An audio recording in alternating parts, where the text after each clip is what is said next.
Aloha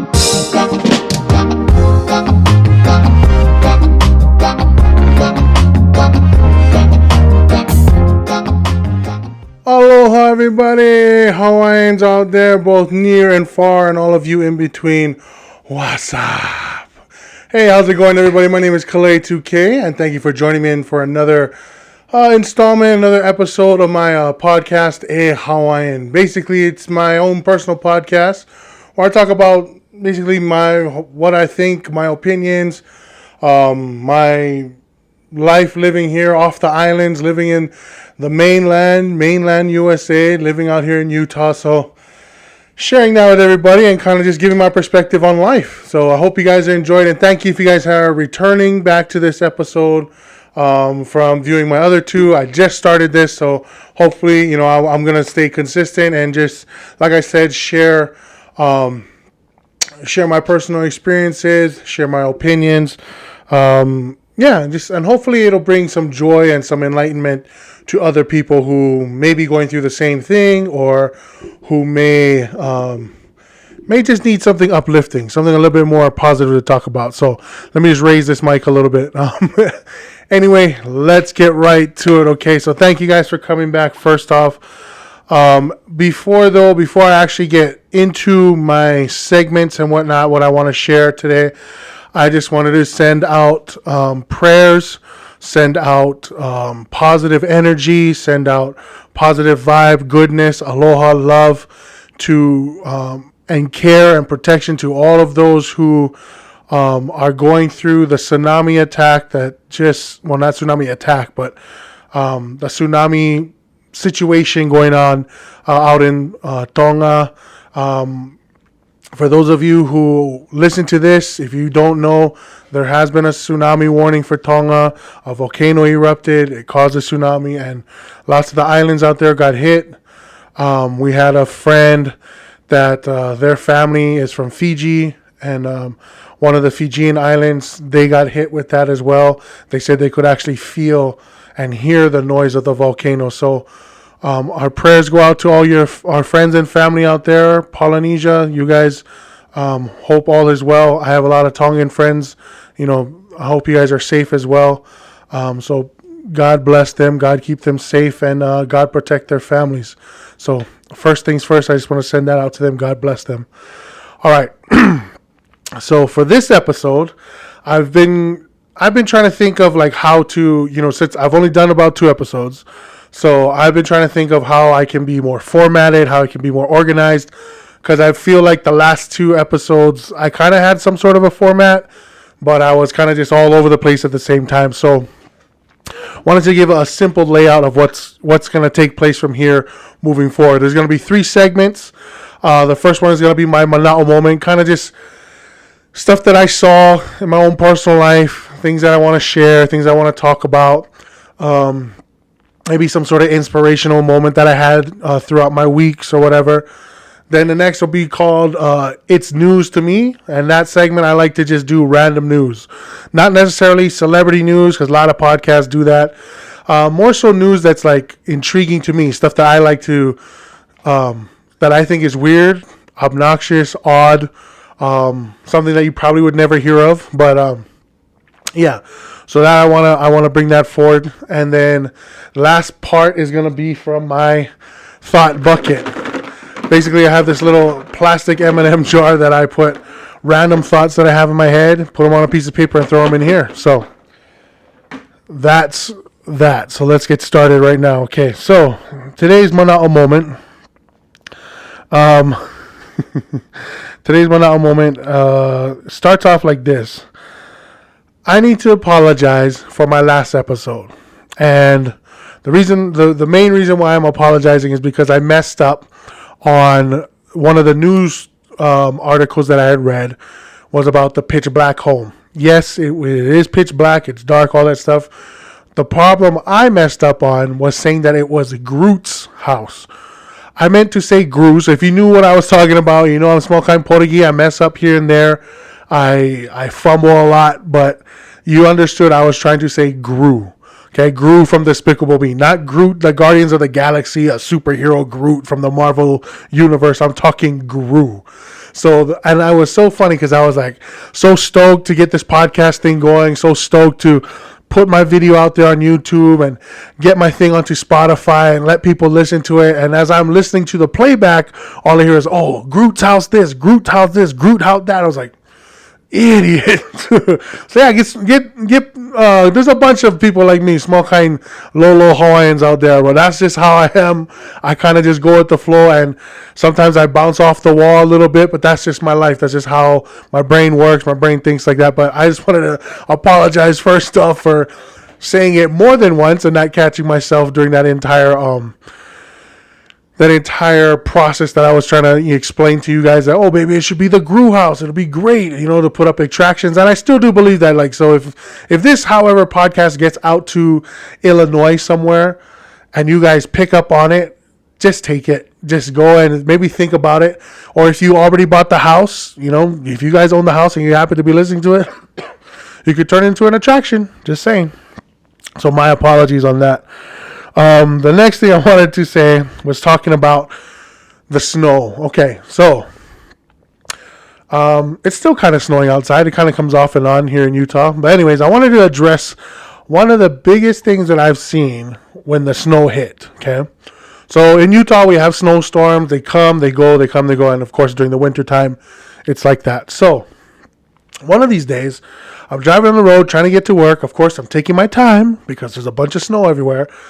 And I see people in their small little Hondas, Toyota Corollas, Nissan Altimas, even the Dodge Neo, Dodge Neons, all those things. Those small little sedan-like cars, 4-door, compact, economy-sized cars.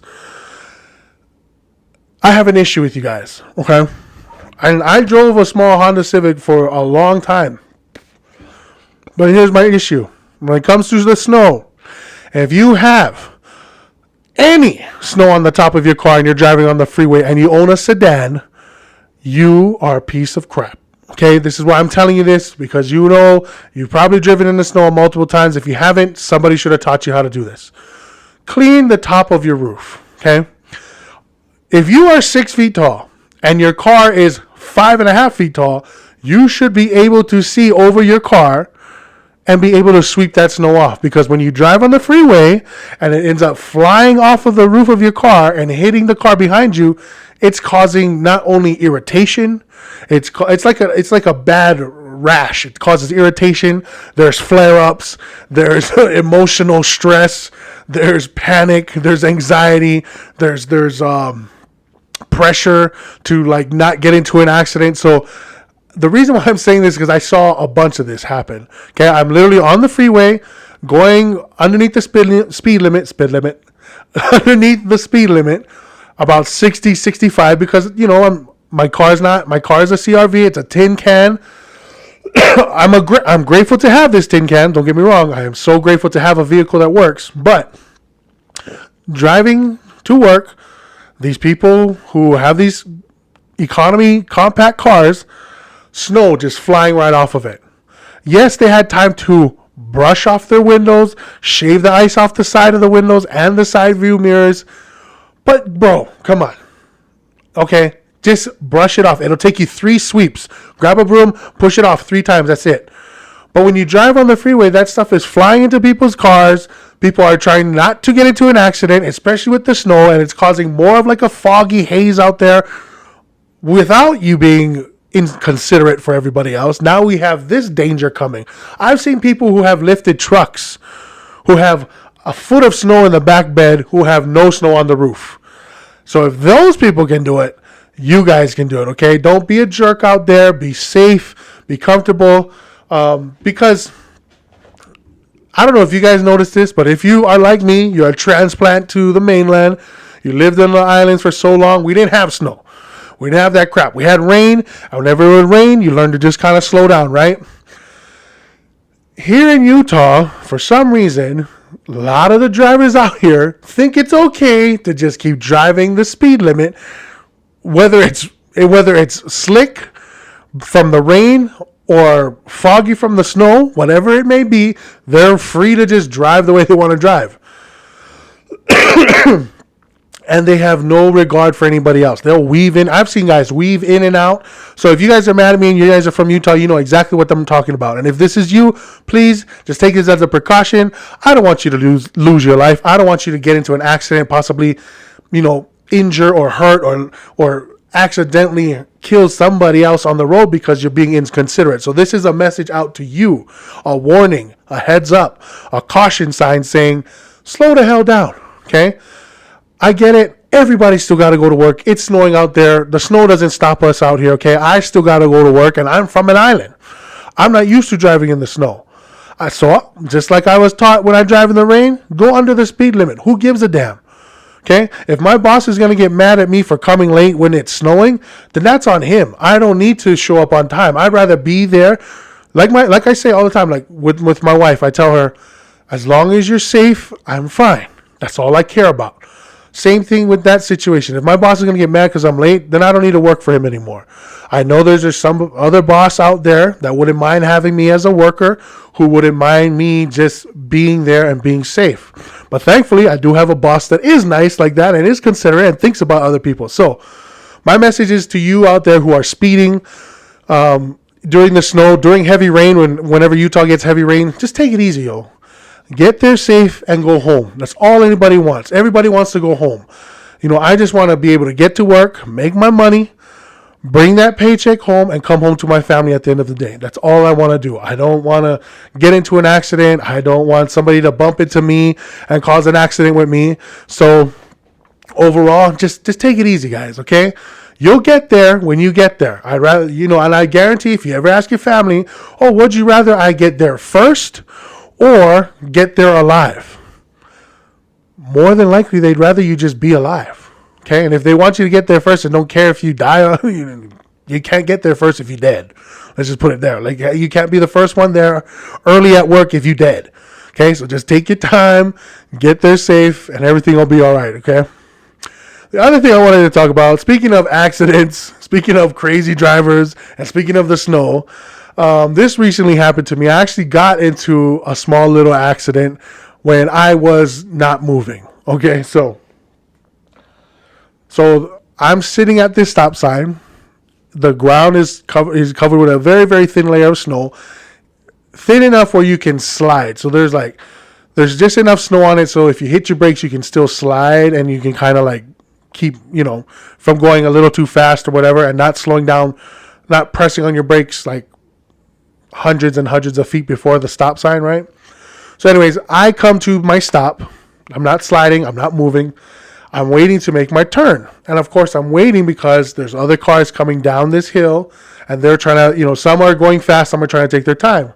This one gentleman, not even going that fast. This is what's so funny. It was like it's literally real life slow-mo, not like trying to pretend to go slow-mo. This was going slow-mo. The guy hit his brakes, was trying to make the turn, and just kept sliding all the way till he bumped into my door and bounced off. I tried to turn to get out of the way as best I could. Unfortunately, I didn't get, too far out of the way where he didn't hit me. He bumped my door, pulled off to the side, ended up talking with this guy, and everything was okay. Nobody got injured or whatever, but I just thought it was basically looked like he was just doing figure skating with his car.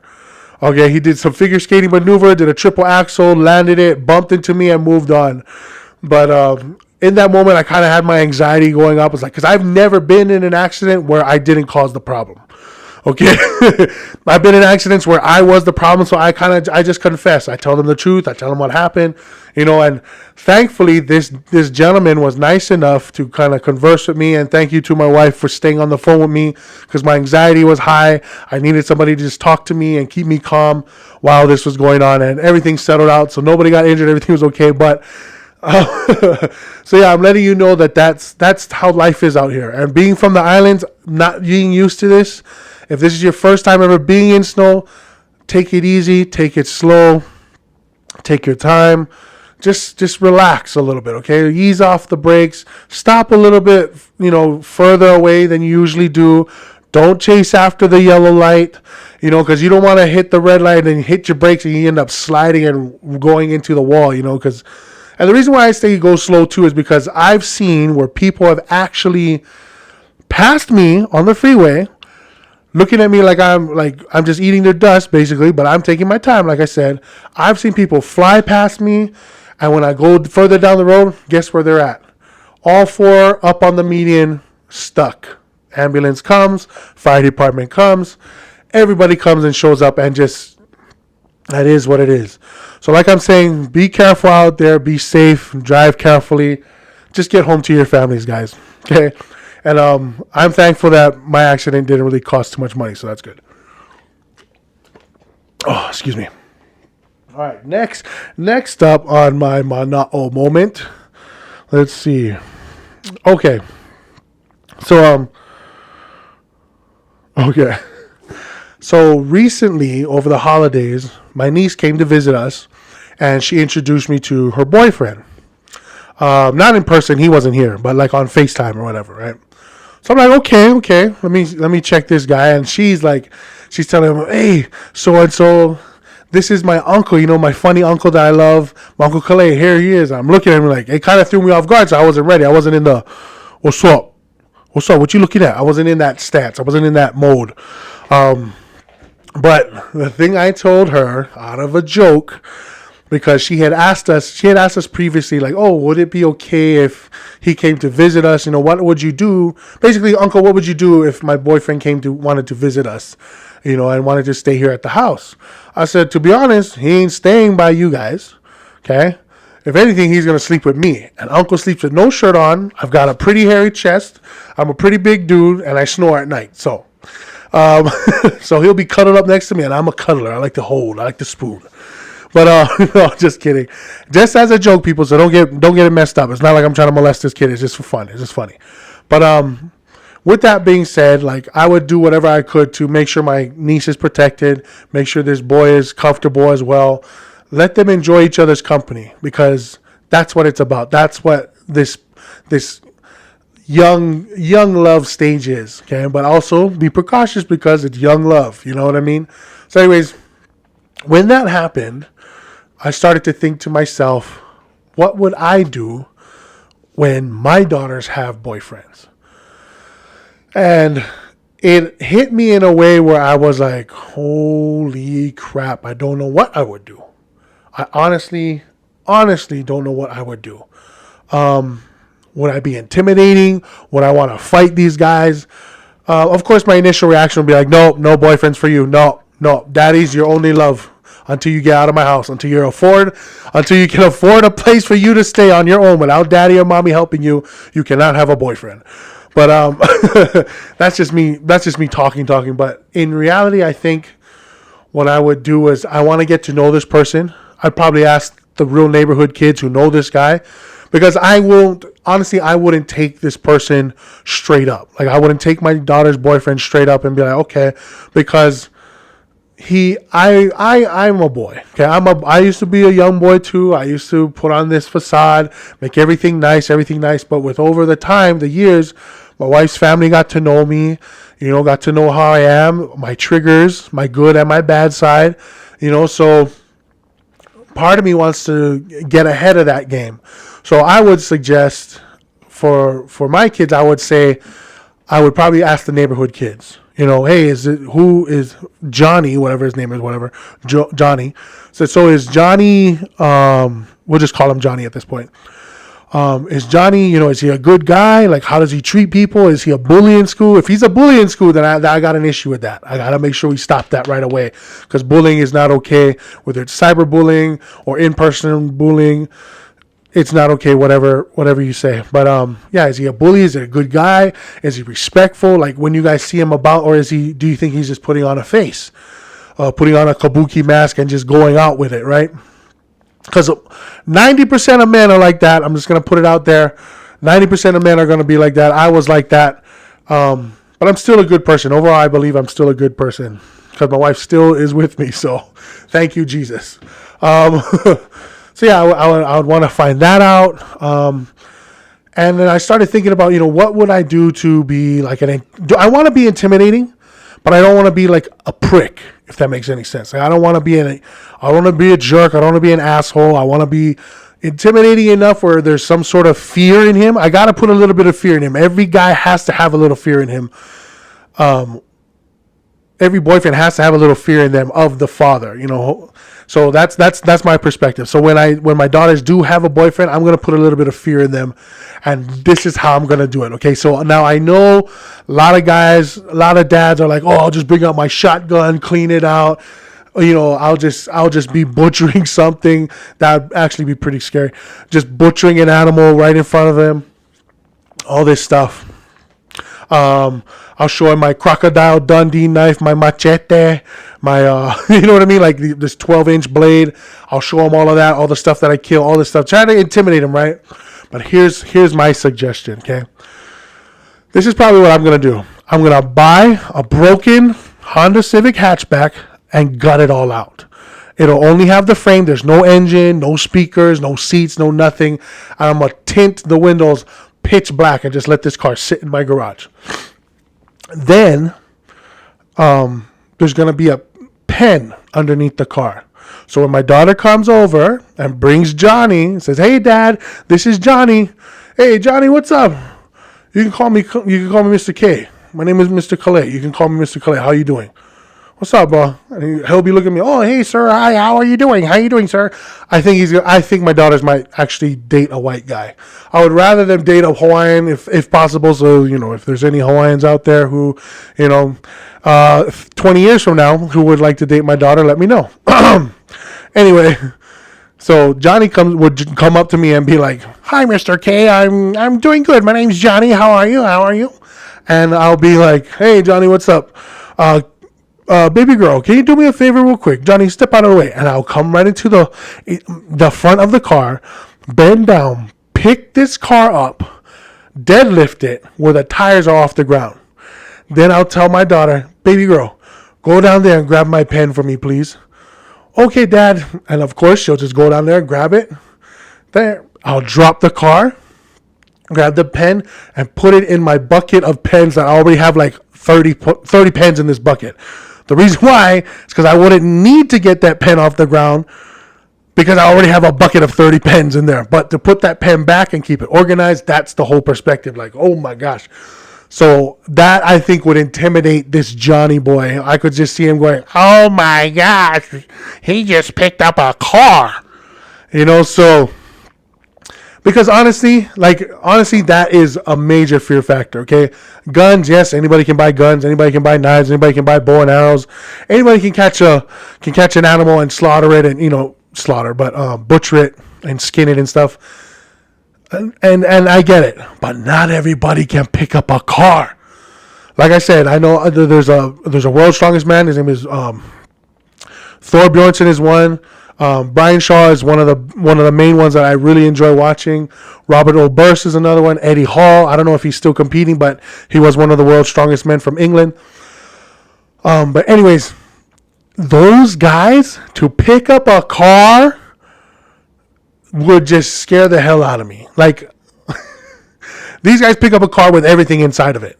Engine, seats, people, toddlers, car seats, French fries, anything that's in there, these guys pick it up. That's literally their whole life. That's all they do is pick up heavy crap and move it or throw it or whatever, flip it over, whatever it may be.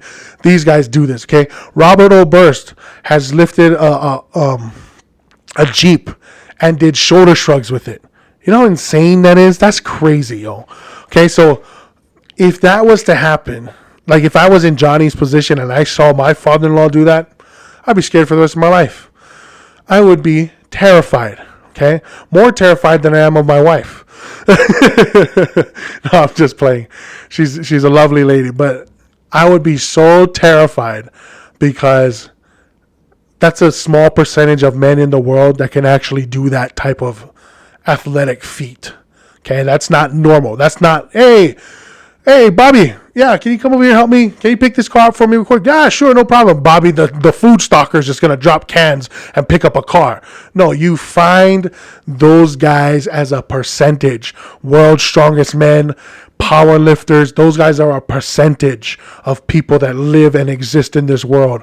So for them, I can only imagine, like, if Brian Shaw does have a baby girl, I don't know if he does right now or not, but if he does have a baby girl and the guy comes to visit as a boyfriend, and Brian Shaw's over there bench pressing 600 pounds, squatting SUVs and curling Volkswagen bugs on his spare time, like, I would be afraid.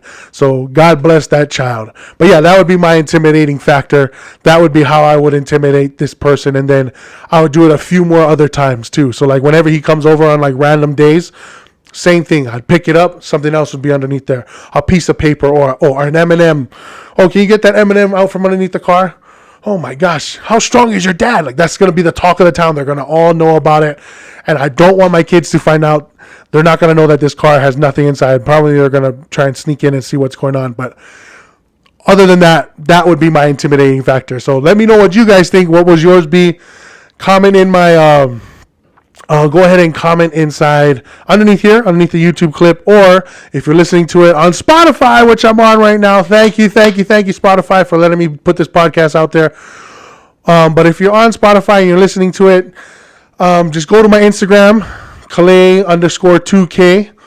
Look for the post that has I have my post up there that has the episode 3 on it. Just comment below there and just say, hey, this would be my intimidating factor. Just type in intimidating factor, boom, and then type out what you would do. You can make a whole scenario, whatever. And then if I get around to reading it, I'll share it as well, because if you got a good one, I definitely want to use that as well. But yeah, so that's what I would do.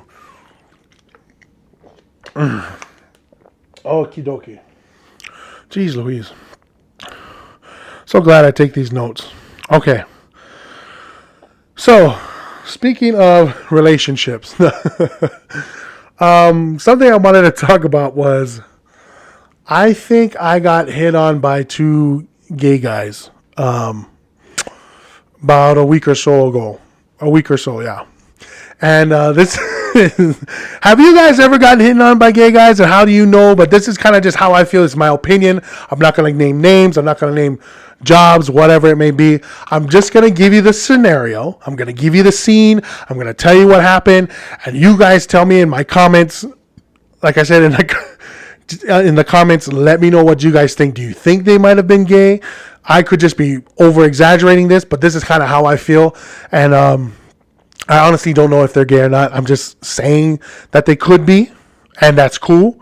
I have uncles that are gay. I have friends, family, whatever. It doesn't matter to me. As long as you don't, as long as you're not trying to take me home, we good. Okay. So, so this is 2 different guys, 2 different occasions. Same thought. Okay. First guy, I'm doing my job. I come into this location, this building, and I'm like, hey, how you guys doing? You know, I'm very nice, I'm very polite. I'm like, hey, how you guys doing? Oh, good. I say, hey, I've got this for you. I need a signature for it. However, it can't go through the glass because they have the secretary clerk's desk, right, with the glass inside. Would you mind coming out to, sign for the package? The guy goes, oh, sure, no problem. He grabs the package, starts writing his name, keeps looking up at me. Now, for normal people, a signature takes about 2 seconds. 1, 2, done, right? Or just initials, 1, 2. This guy was literally taking his time, looking at me, looking down, looking at me, give me a little smirk, and I was like, okay, thank you, sir. I didn't think anything of it, right? Thank you, sir. Grab it, clock it in, package received. I'm heading out. Like, not even 3 seconds after I left the door, as I'm getting closer to my vehicle to head to my next location, this dude runs out. Hey, grabs he goes, hey, I don't know if you want this or not, but I got some chocolates for you. Here you go. Here's some chocolates for you. And he puts it in my hand and holds my hand for like 2 seconds. And he's like, you have a great day. And like runs back into his building. And I'm like, okay, thank you. I'm like, of course, I'm like polite, like, okay, thank you so much. I appreciate it. Chocolates were crap. I didn't really care for them. But just in that scenario, I was like, this dude didn't have to come out here and run out to me and give me chocolates. I mean, I'm a big dude. I get it. I love chocolate. Don't get me wrong. I love chocolates. Peanut M&Ms all day, every day. That's why I have a peanut M&M bucket over here. But he literally just held my hand for a few seconds. Like, it felt like 3 to 5 seconds. But he held my hand and he said, thank you. Hope you have a great day. And then ran off. So what do you guys think? I thought he was gay, hitting on me. Hey, I am gorgeous. If you've ever seen my TikTok, my attractiveness meter, I am a 10 according to the attractiveness meter. So I can't help but appreciate that. But anyways, I accepted the chocolates. Let me know if you guys think that was like him trying to suave me a little bit, put some little spice on the thing, on this conversation we had. Because it's not a relationship. So, yeah, just wanted to, you guys let me know what you guys think. Next situation, okay? Same type of thing. I go into this building.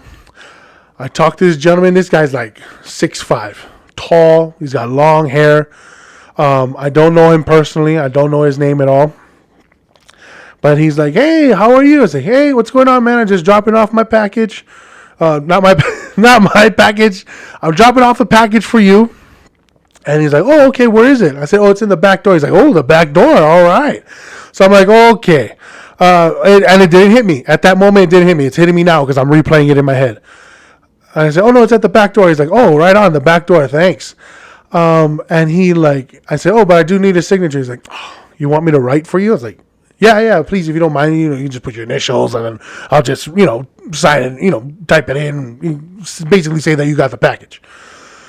He's like, okay. And same thing. He signs, looks at me, gives me back the whatever, my thing, my scanner. I clock it in, package delivered. As I'm walking out, I say, hey, you guys have a great day. Take care. God bless, whatever. He starts like timing my walk, okay? He's timing my walk as I'm exiting out the door. He's like following me.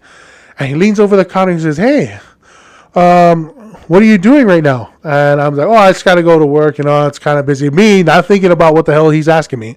He's like, oh, okay, because I wanted to know if you wanted to sample some of this stuff I got for you. I was like, no, I'm good. I'm good right now. I would. I'm kind of busy, but thank you. I really do appreciate it. He goes, okay, well, next time you come in, you better have a sample, you hear? And I was like, okay, thanks, man. I appreciate it. I get back to my truck, and then I realize what this dude was telling me. Okay, or at least that's what I'm perceiving it to be. So from my point of view, that looked like that sounded like that dude was hitting on me. And he was leaning over the top, too. Like he's like 6 something, right? He's tall. He's leaning over the top like, okay, you better come back and get some samples, okay? And I was like, okay. So you guys let me know. Do you guys think that was a gay moment? And maybe I feminized it a little bit too much with the guy talking, but that's how he sounded like. And of course, I'm replaying it in my head. So you guys let me know. Was that a gay moment? Did some 2 guys just hit on me randomly? And if you, on top of that question, what do you guys think? Has that ever happened to you? Would you like to share an experience with me? So like I said in the other intimidating factor part, go ahead and put it in my comments on my Instagram. Follow me on Instagram, Calais_2K. Look for my post. It'll say episode 3. In that post, just comment, hey, put down hit on by a gay guy. I got hit on by a gay guy too, or whatever. Anything that I can indicate that's what happened to you. And tell me what you think about my situation, because that's what I said. And my wife's like, you can't just expect people. You can't say that they're gay. I was like, that's what it felt like to me. Okay, I'm just saying, out of my own opinion, that's what it felt like to me. I've been around a lot of gay guys. And I don't judge them for what they want to do. That's fine. That's cool. Like I said, just don't take me home. Just don't try to come grab me and take me home with you. It ain't happening. That's when I get uncomfortable. That's when I'm going to have to sock you like the dude you look like, okay? And so, so yeah, I just wanted to let you guys know that that's kind of what was on my mind this week. And speaking of that, Speaking of punching people in the face, one last thing. Me and my wife had this conversation. I'm not sure if I shared it before, but I'm going to share it again if I did. This conversation was about transgender people, okay? Not about their choice to be transgender or to go through that process or whatever. That's up to you. That's fine. But here's the one thing. Now, and it was a thought in my head, brought to my, in my head that I really wanted to talk about. Basically, if you're a man transitioning into a woman and you become a full woman. So basically like Bruce Jenner became Caitlyn, right? If Caitlyn, if this female who was once a male fights me, what would I do? Okay, would I hit them? Would it be all right? What would I do? So what would I do if a transgender, male or female, female to male, whatever it may be, came and attacked me? What would I do? I said, I got it. It's easy. Here's how I respond to both of them. If you're a female going to male, I'm going to punch you like the dude you look like. If you're a male going to female and you attack me, I'm going to punch you like the dude you used to be. Okay? So let me just tell you that way, because in my opinion, if you're going to come and attack me, you're getting clocked. Whether you're a guy turning to girl or girl turning to guy, I got a result for both of them. Okay? So let me just say that one more time. If you're a guy turned into a girl and you attack me, I'm going to punch you like the dude you used to be. Okay? And if you're a girl that turned into a guy, I'm going to punch you like the dude you look like. Okay? That's exactly what's going to happen if you come and attack me. And that's what I told my wife. And my wife totally agrees with me. Like, hey, if you got to defend yourself, it doesn't matter. If you got to protect yourself, especially if you're going to protect your kids, your family, that's what you got to do. Okay? I just wanted to put that out there because it just came to my brain. I figured, let it loose. I'm not saying go out there and start fighting them because you want to fight them. No, if you're in a position where you have to defend yourself, you're up against the wall, you can't get away, and you got to hit them, hit them. Okay, that's my opinion. That's what I told my girls too. Like, hey, if you do all that you can to diffuse the situation, you do all that you can to get away from that situation. But of course, if that doesn't happen and you got to fight, you fight with your life. You fight with everything you got and you get the hell out of there. As soon as you find a way to get out, you get out and you keep running. So I'm not saying to go out there and start beating up on people, but, protect yourself. Protect yourself at all costs. All right. So that's it for my Mana'o moment. Let's get down into this second segment of my podcast called It's News to Me. All right. So in this section, I share topics that are random, stuff that's, not even from the States, stuff that's from across countries or whatever. So that, because everybody does a lot of podcasts do celebrity reporting, okay?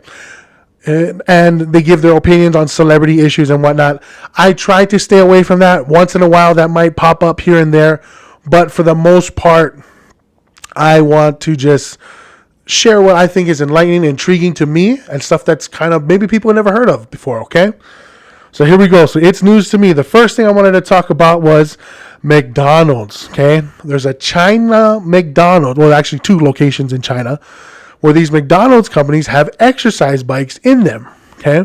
But here's the twist. It's not an exercise bike at all. Well, technically it's both. And the reason why I say that is because, yes, it is a bicycle that you can bike and pedal while you're eating down a Whopper or a cheeseburger, downing a Coke and some fries.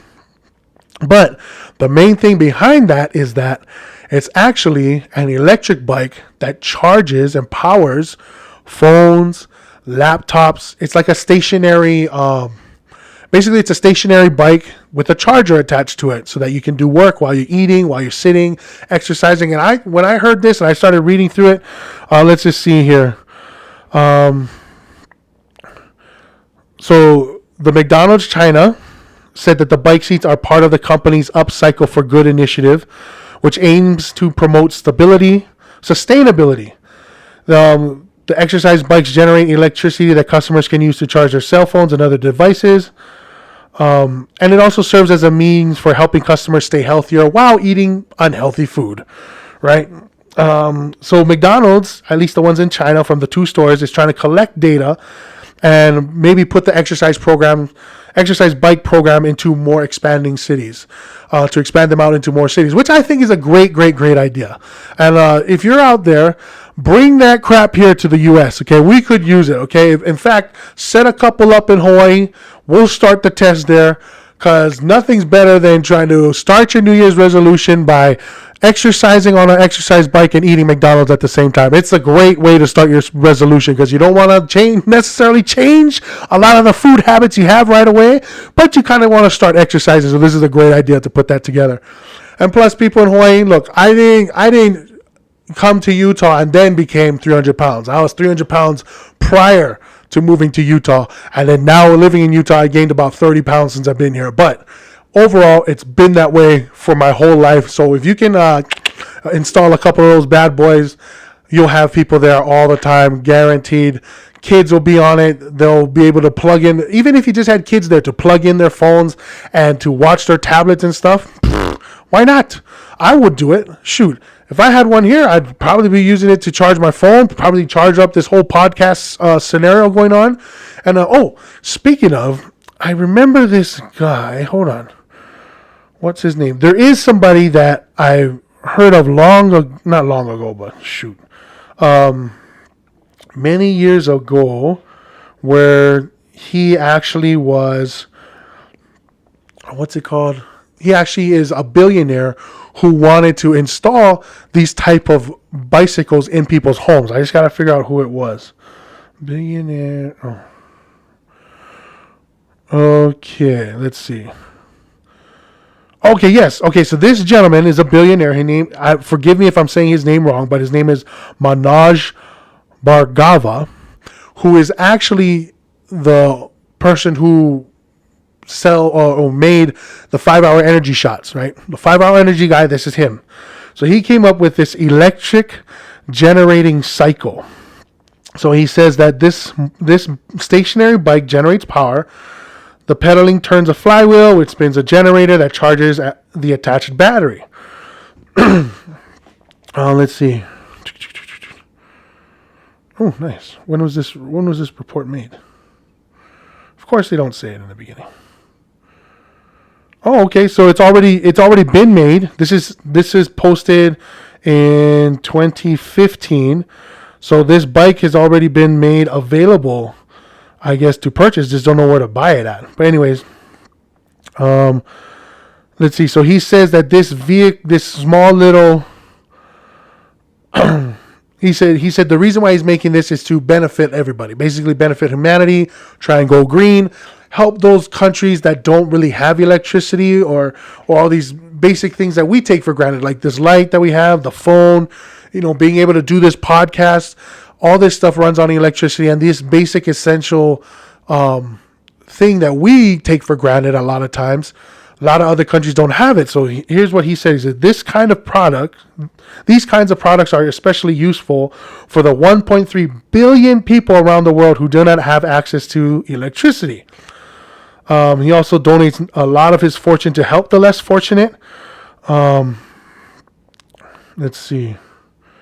But yes, he also said that if you were to have this in a home, like a typical urban like a typical home, like a 3-bedroom maybe, whatever, and you did about an hour of pedaling, hour of charging that battery, you could generate enough electricity to roughly generate enough electricity for the home for about 24 hours. So not only is he trying to initiate a healthier life for billions of people, he's also trying to help the earth go green and provide a basic necessity that we all kind of just take for granted.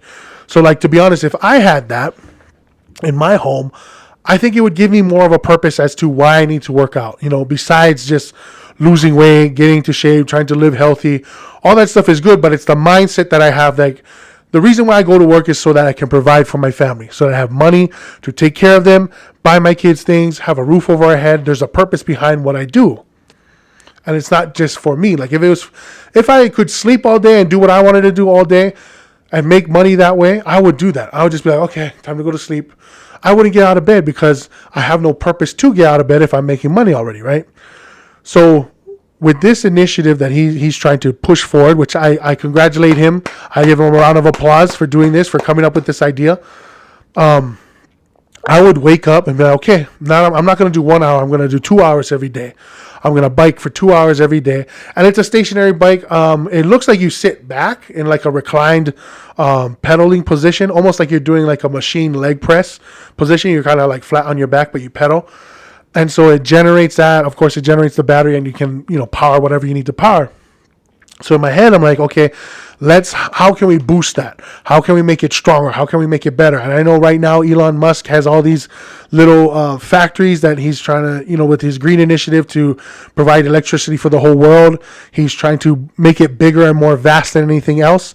And like I said, I needed a purpose for it, and I think I would do it, and I would lose a lot of weight. So Elon Musk is in that category. This gentleman as well, Bhargava, forgive me if I'm saying it wrong, he's in that category as well. And actually, this idea, even though it was reported on whatever in 2015, 2016, somewhere around that time, I actually met a gentleman who had this idea many years before that. Let's see, around 2009 to 2011. Okay, so I was in Vegas. I met this gentleman.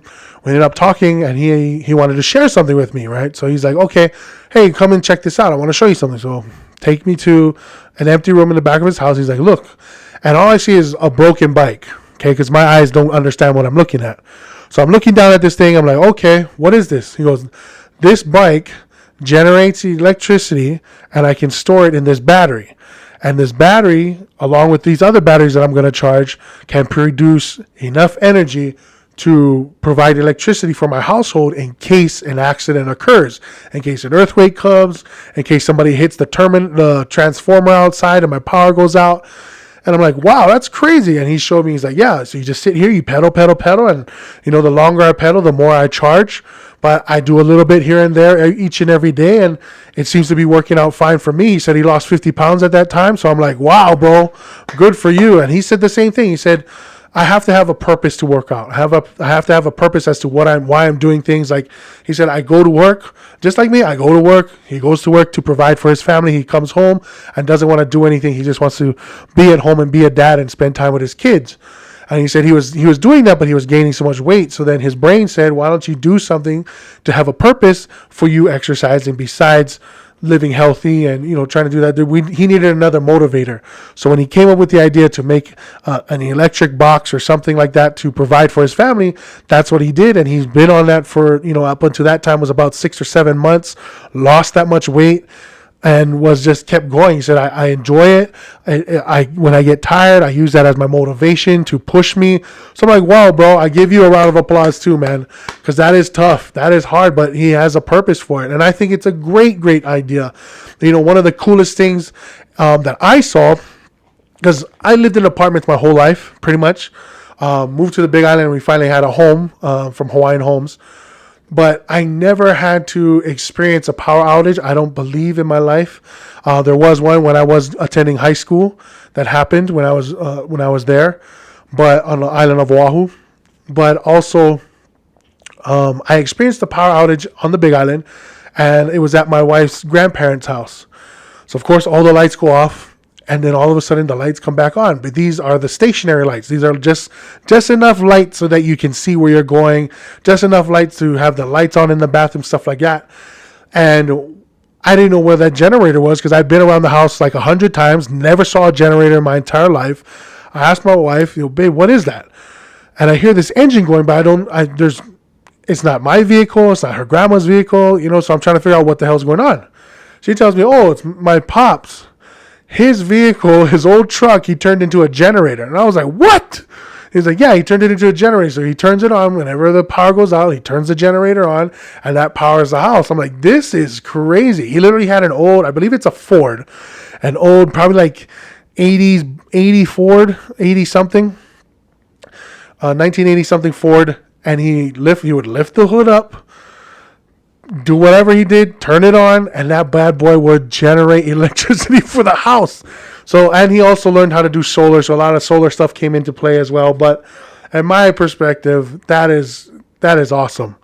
So you can either create a generator, you can do an electric bike, and here's another idea. Here's a great idea. Okay, so you guys can borrow this idea. Give me a small percentage. Okay, so this goes out to all the gyms out there. Okay, same concept. You guys do spin classes. have something built into the building in the floor of the spin class where you put the stationary bike on that little device, maybe just some wheels, right? And underneath the floor is batteries or like a generator, alternator, whatever it has to do to contain all that energy, right? So imagine you have a class of 20. You guys bike there for an hour. You generate all this electricity, and you use that to power your gym. Okay? You're not drawing electricity off of the grid. You don't need a separate transformer. Your bill goes down. And the people who are literally paying to exercise are not only doing that, but they're doing, on top of that, they're being a green initiative advocate as well. So when they're like, oh, I drive a gasoline car, but I do generate electricity when I go and work out at the spin class. So imagine that. But imagine you don't have one spin class throughout the day. You have like 2 or 3, or maybe even 4. You could probably power it maybe a week. I'm not sure. I don't know how the math works for that. But if you take this idea, see how it works, you're saving electricity from pulling that off of the grid that provides for the whole city that gym is located in.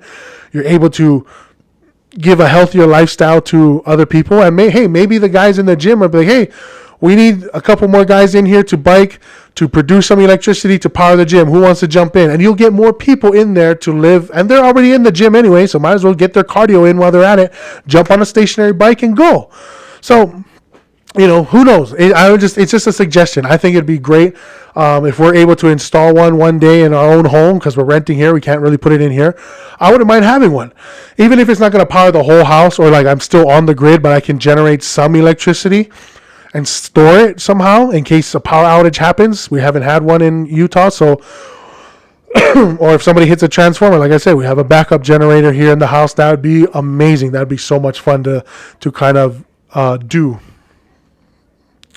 Let's see what else.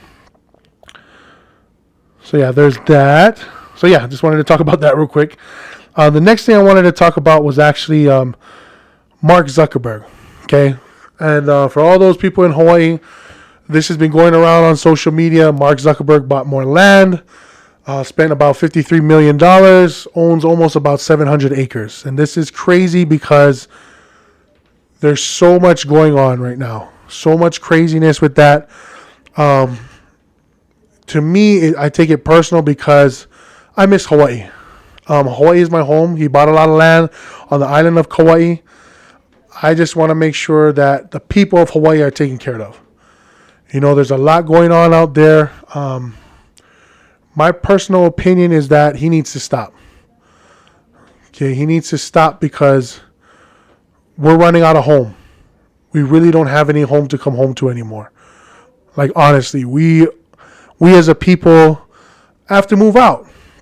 We have to live here in the mainland, and it sucks. Yes, if we could generate the type of economy we have here in Utah there, in Hawaii, life would be different. But we can't. We don't have that type of resource. And when someone who's a billionaire, I'm not against your money. Okay, Mr. Zuckerberg, I'm not against your money. I do want you to make money. Go ahead, make those billions. I applaud you for it.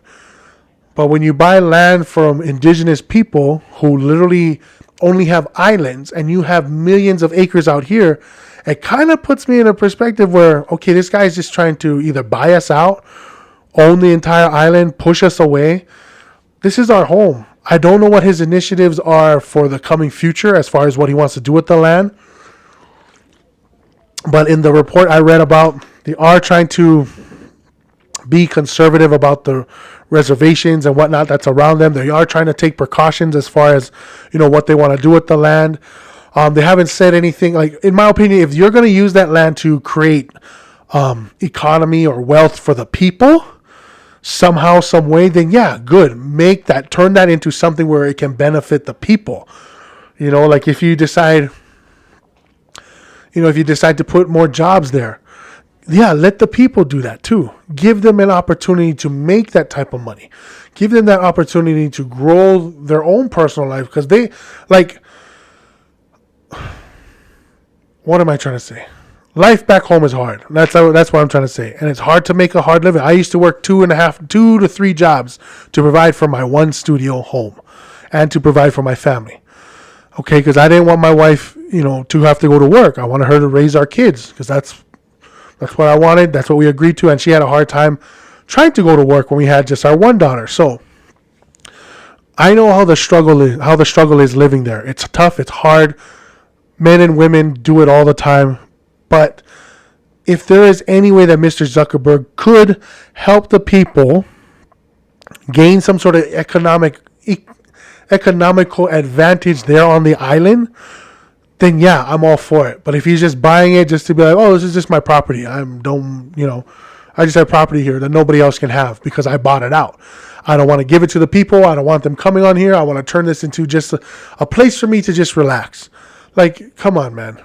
And I don't understand why that property isn't given to the old timers or the local people, why that isn't beneficial for them, because we don't have any Hawaiian billionaires, at least as far as I know, because if it was me, I would want to give back to my people. I would want to help them raise their economic level, raise their value to become more precious than anything else. Not just build a hotel. Okay, we're going to go there, build a hotel. We're going to go there, have more and more tourism to the point where now that there's tourists, the property value goes up, but the local people can't provide a house and a shelter over their head.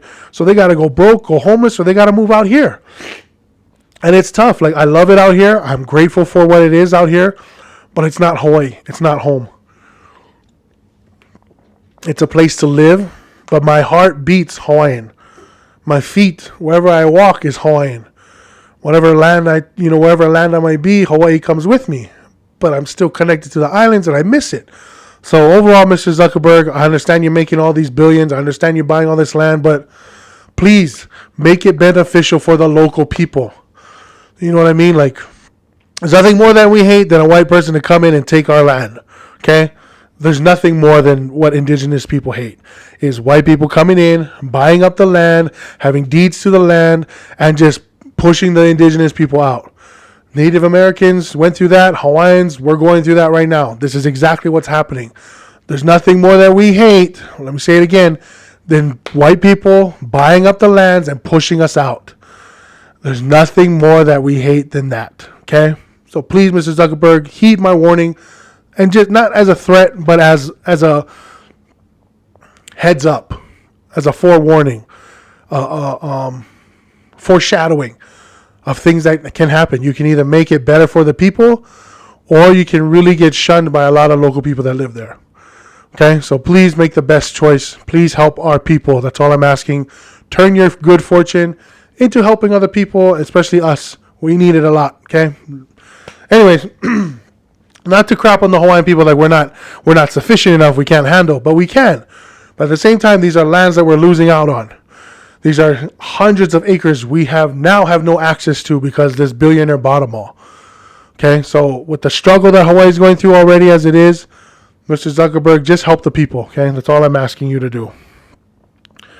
Okie dokie, let me see if there's anything else. I think that's it for now. Okay, so that's it for the It's News to Me.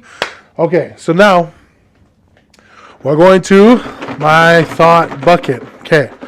So like I said, in this thought bucket, basically it's just random thoughts that I have throughout my days. I write it into a little piece of paper and toss it right into this bucket.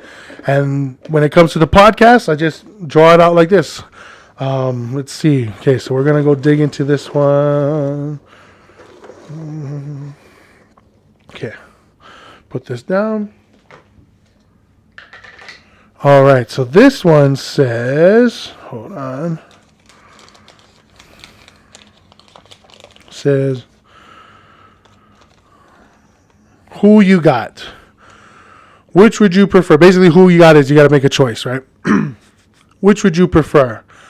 Being a jack of all trades or a master of one profession? Jack of all trades or a master of one profession? Honestly, first of all, let me get that quote out, okay? Because I heard that this quote isn't really quoted correctly. So you remember the quote that says, the jack of all trades is a master of none, right? So they try to use that in a derogatory type of way. But the actual quote is this, okay? The complete saying was originally, and this is Googled, A jack of all trades is a master of none, but oftentimes better than a master of one. So they half-assed the quote and sent it out as a as a derogatory, as a negative quote to people. So I would rather be a jack of all trades and instead of a professional of one, a master of one profession. And here's my reasoning, okay? So a jack of all trades, basically I do a bunch of good stuff, a bunch of things to a certain extent. So like, for example, I can change an oil on a car. I'm learning how to change the brakes on a car. I can rotate tires. I can refill washer fluids. I can replace wiper blades, but I can't fix a car. Okay, I can fill air in the tire. Can't fix a car to save my life. So yeah. So that's an extent there. Let's see. I can do a Rubik's Cube, a 3x3. I can do a Rubik's Cube. I know how to spin around a butterfly knife. Never used it. Never had to use it. So like a bunch of random stuff. I know how to drain. I know how to remove a toilet seat. Not a plumber. Don't know how to do anything else besides that. So random stuff that I know. So I know being a jack of all trades is good because in different situations, you're like a Boy Scout. You can literally just flip on a switch and be like, okay, this is what we can do to problem solve this and fix this. But I'm afraid that if you're just one type of person, one type of profession, and a master at that, you're so easy to read. You're so straight. There's no bend in the road. This is the one way you have to act. This is the one way you have to think. So like if you're a mathematician, that's all you do is math. You don't deal with social issues. You may not be able to. Oh, geez, I chose a hard subject to talk about. If your whole life is dealing with math, and you don't expand on that, so like math isn't everything, yes. But if you're only thinking, oh, math is this, math is this, math is this, I'm afraid your creative side to learn more kind of gets rejected. So like being a jack of all trades, I can do multiple different things. To maybe like a B plus average extent. Being A plus in one subject, you have no adventure to do anything else.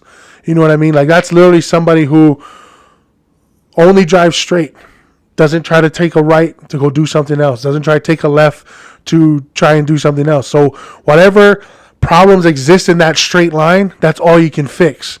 But life has problems in multiple lines. Life has situations in different directions. It's like the freeway when you have 6 different exits to take. You got to hit this exit. Then when you get there, you take the left exit. Then you got to go down. Then you hook a right and you come back here. And then you're going to shoot out this way. So that's how life is. And I believe that if you're not a jack of all trades, you become this stiff robot that only can't compute anything else. But if being a jack of all trades, you can kind of bend like bamboo. There's an old saying, you don't break, you bend like bamboo. And so, hey, I got it. You can call me Batman. Jack of all trades is just like Batman. He's not the best at everything. He knows a bunch of different fighting techniques. He knows science. He knows mathematics. He knows psychology. He's also a con artist. He's also a master manipulator. He's a great detective. He can interrogate the hell out of people. He can punch a hole in your face. Like there's so many things that this guy can do. But I don't believe he's the master of any of those things. He's just very, very good. Maybe he's a master interrogator. Maybe he's a great detective. But he's not the best scientist in the world. He's not the best fighter in the world because people have punched him and knocked him out. Excuse me. He's not but he's not all good either. He's a very complex human being. He's a con artist because he can steal right off of you. He's a master manipulator because he can convince people to fall into his traps. And so basically a jack of all trades is just Batman on a lower scale. So you can call me Batman. I feel like I am a jack of all trades. May not be the best trades in the world, but they are what they are. Okay. So yeah, call me Batman from now on. Anyways, thank you all for tuning into this episode. We're going to close it out like that. Once again, big love to all the people in Tonga. I hope you guys are safe. If your families are out there, I pray God bless them, keep them safe. And love each and every one of you. Thank you so much for tuning in for another episode of Hawaiian. This is your friendly neighborhood Kanaka, Kale 2K. Take care, God bless, and always aloha. Chee!